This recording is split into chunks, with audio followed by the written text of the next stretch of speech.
Eu sou Manuel Carvalho e este é o P24. 2024, o ano em que o mundo ficou ainda mais louco. In Springfield, they're eating the dogs, they're eating the cats, they're eating the pets of the people that live there. They're eating the dogs, whoa, whoa, whoa, whoa. They're eating the cats, meow, meow, meow, meow. They're eating the pets of the people that live there. Talvez 2024 não venha a figurar na história como um daqueles anos que mudaram tudo, como por exemplo 1929, 1939 ou 1989. Mas talvez a história venha a comprovar que 2024 foi um ano em que muitas tendências que vinham de trás aceleraram e tornaram irreversível um rumo que marcará o futuro próximo. O regresso de Donald Trump à presidência dos Estados Unidos poderá ser o sinal mais evidente de que o mundo que se construiu sobre a devastação da Segunda Guerra Mundial acabou. Que o que está à nossa frente é uma galáxia de incertezas que inspiram mais receios do que expectativas positivas. Em 2024, a guerra da Ucrânia intensificou-se e mostrou que a Rússia não tem pressa em acabá-la. A vastidão dos seus recursos e a inexistência de uma sociedade livre para questionar a razão e o sentido da guerra permitem a Vladimir Putin gerir a morte, o ostracismo da Europa e dos Estados Unidos ou a inflação que começa a corroer a economia e os padrões de vida dos russos.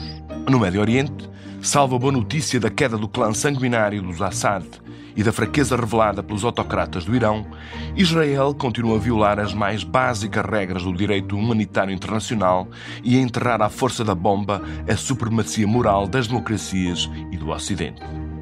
Em 2024, as consequências devastadoras da crise climática aceleraram. Em Espanha, com cheias, ou no Amazonas, com seca e incêndios florestais intermináveis e destruidores.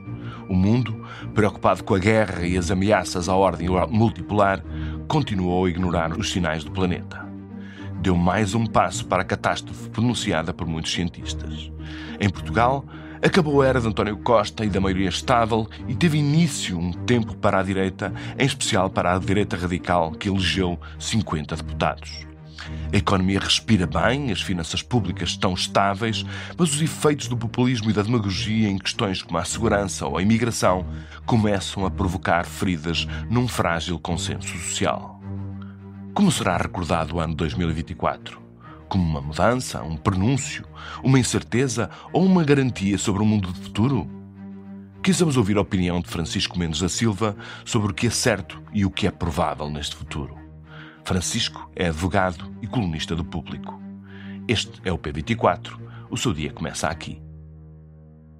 Viva Francisco Mendes da Silva, muito obrigado por vir ao P24. Eu é que agradeço o convite. Como é que acha que o ano de 2024 vai ser recordado pela história? Eu não sei se o ano de 2024, quer dizer, o ano de 2024 e todo este período que vem, talvez desde 2015, 2016, com o Brexit e Donald Trump e toda esta mudança há um ar de fim da ordem liberal que nós herdámos do pós-Segunda Guerra Mundial, como o Peter Thiel, um dos magnatas tecnológicos que apoiou Donald Trump, referia-se no outro dia como o antigo regime, que é uma coisa que me, lançou alguns arrepios na espinha. Mas eu acho que em 2024 é um ano particularmente interessante, porque nessa senda é o ano em que, a nível internacional, há o caso paradigmático do regresso de Donald Trump, que mostra que a sua vitória em 2016 não foi um epifenómeno e que a vitória de Joe Biden em 2020 não foi o regresso à, digamos assim, normalidade. E, portanto, esta nova ordem veio aparentemente para ficar. E em Portugal também, nós, aquilo que assistimos é aquilo a que o Gramsci dizia, a definição que o Gramsci dava de crise, que é precisamente o momento em que nós percebemos que a antiga ordem já não vigora, mas ainda não percebemos o que é que aí vem. Nós, estamos de crise no sentido de encruzilhada. De encruzilhada, exatamente. Grega, nós não conseguimos perceber o que é que aí vem, porque, repare, é verdade que há uma vitória da direita passado não sei quantos anos, ou a vitória no sentido que vai para o governo, mas nós percebemos que ninguém consegue verdadeiramente governar. Porque há aquele modelo em que nós assentámos desde o 25 de Abril, em que é sempre mais ou menos claro quem está na governação e quem está na oposição, enfim, desde o 25 de Abril, ou pelo menos desde a estabilização democrática. Neste momento, repare que nós não sabemos, porque pelo facto de existirem 3 blocos inconciliáveis, nós não sabemos, na verdade, quem é que manda no país. Eu percebo que o governo diga, bem, somos nós que estamos a mandar, mas nós vemos como a própria orientação política do governo é determinada em grande parte pelas oposições na Assembleia da República. Em muitas matérias que a própria Constituição reserva ao poder de iniciativa do governo, designadamente em matéria orçamental. É verdade que o orçamento tem que ser aprovado pela Assembleia da República, mas é aprovado depois de uma iniciativa do governo. E porquê é que a Constituição dá essa iniciativa ao governo? Porque o orçamento é o instrumento fundamental, talvez o mais fundamental, de representação das prioridades políticas do governo. E o que nós vemos aquilo que o Orçamento de Estado para 2025 representa, é que as prioridades políticas são determinadas, as prioridades da governação são determinadas tanto pela Assembleia como pelo Governo. E isto resulta, como eu disse há pouco, de nós ainda não estamos num momento de encruzilhada, nós não percebemos onde é que estes 3 blocos vão acabar. Será que é... Os 3 blocos são o PS e a esquerda, a direita tradicional, que é representada pelo CDS, pelo PSD, e também, apesar de não estar na coligação de governo, pela Iniciativa Liberal, como digo, do ponto de vista ideológico, os liberais sempre fizeram parte deste bloco de centro-direita, ainda que tenha alguns assomos mais ou menos radicais de vez em quando, a Iniciativa Liberal, e a extrema-direita. E é muito difícil ver onde é que isto vai parar, porque como é que isto se vai resolver? O que é que eu quero dizer com resolver? Como é que deste baralho de cartas, que está baralhado, como é que no futuro vão ser recolocadas as peças de modo a que possamos ter clareza sempre sobre quem governa e quem faz a oposição? Eu quanto a isso só diria... Sim, diga. O Francisco fez, portanto, uma ligação quase direta entre aquilo que é o contexto internacional e a tendência cujo início situou por volta de 2015 e depois fez uma espécie de analogia, passou imediatamente para o plano nacional. Diria, portanto, que essa senda se consolidou, essa tendência se consolidou em Portugal em 2024, com as eleições de março deste ano. Aparentemente sim. Eu não quis fazer uma ligação direta, quis fazer nesta primeira intervenção uma espécie de análise global, quase de helicóptero. Ainda assim, eu acho que no mundo ocidental, em que todos nós partilhamos cada vez mais, independentemente das fronteiras, o mesmo tipo de informação, o mesmo tipo de plataformas de conhecimento, há evidentemente um efeito de imitação e um efeito de contágio. Isso é evidente. Vê-se, por exemplo, veja um caso muito recente dos últimos dias, deste fim de ano. Nós temos Elon Musk declarar apoio. Elon Musk é uma das figuras mais admiradas e respeitadas por um certo tipo de eleitorado, não é? E designadamente o eleitorado de uma ala mais dura das direitas. E aparentemente ele acha, e se calhar com alguma razão, de cada vez que ele dá apoio a determinados candidatos, esses candidatos têm um boost de popularidade. Nós vimos-lo ainda antes do Natal declarar o seu apoio a Nigel Farage no Reino Unido, e aliás até a dizer que ia dar um financiamento grande ao Partido Reform. Vimos-lo também a dizer que o futuro da Alemanha é a AfD. E portanto eu não sei se não se está, como aliás a Anna Applebaum fala, se não se está mesmo a consolidar esta espécie de internacional ultradireita. Da extrema-direita. Em que se está a organizar para ter financiamento, para ter mais estruturas digitais, até estruturas locais. É muito interessante acompanhar o que está acontecendo no Reino Unido, porque o partido do Farage era basicamente ele, mais uma teia de malucos, ou aparentemente malucos, e agora começa a ter estruturas locais muito importantes, financiamento, uma organização de tesouraria e financeira hiperprofissional, e isso resulta tudo, a meu ver, da troca de experiências com essas... Ou seja, Aquilo que o Steve Bannon tentou fazer, portanto, há uns 8, 10 anos atrás, portanto, e não conseguiu, pode ser que Elon Musk consiga fazê-lo, de criar essa tal internacional da ultradireita ou da direita radical. Parece-me que sim. Isso é um risco que temos que acompanhar em 2025.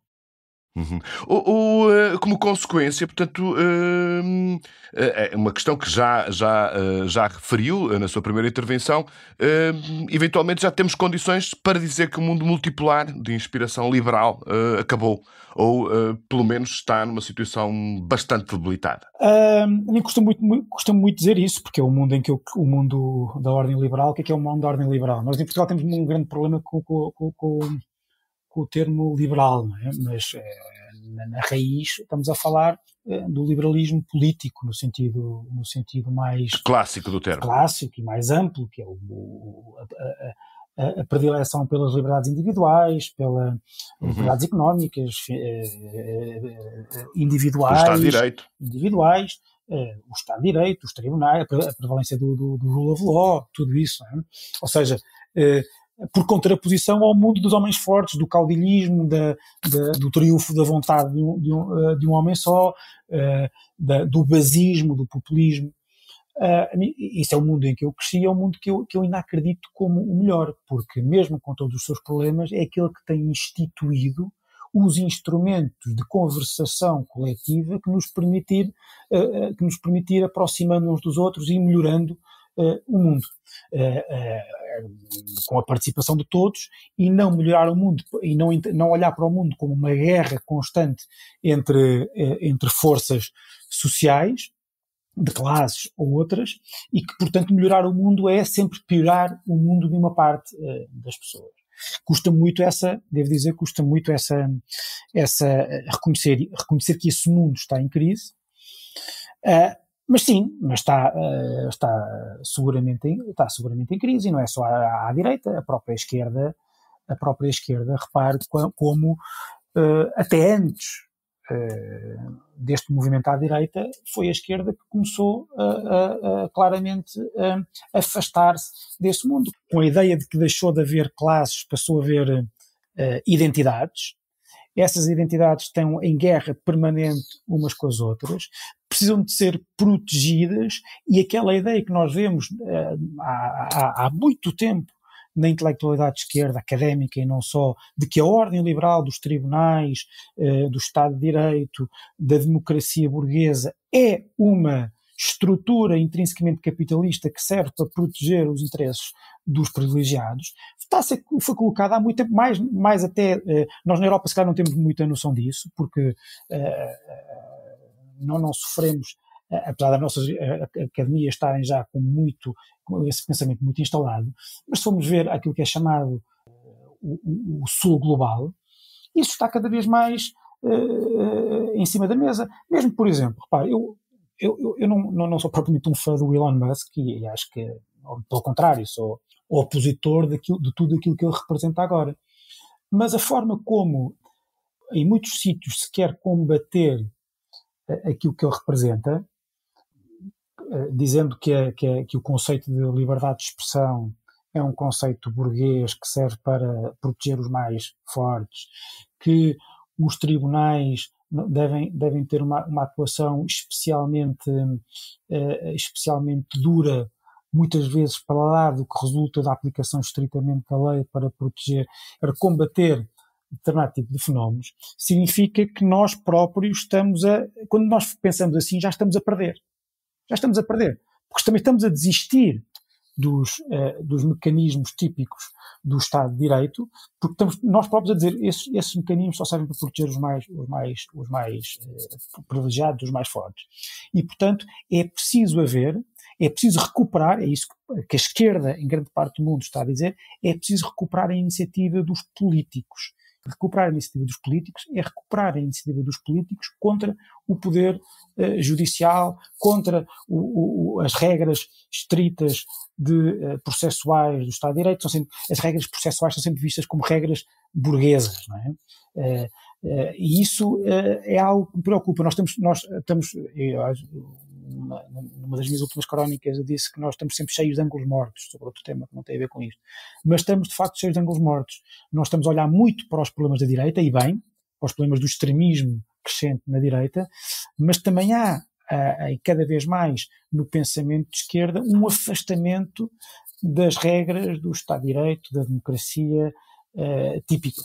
Muito bem, Francisco Mendes da Silva, muito obrigado por ter vindo aqui fazer este balanço de 2024. Foi um prazer tê-lo aqui connosco e tenha um excelente ano. Igualmente.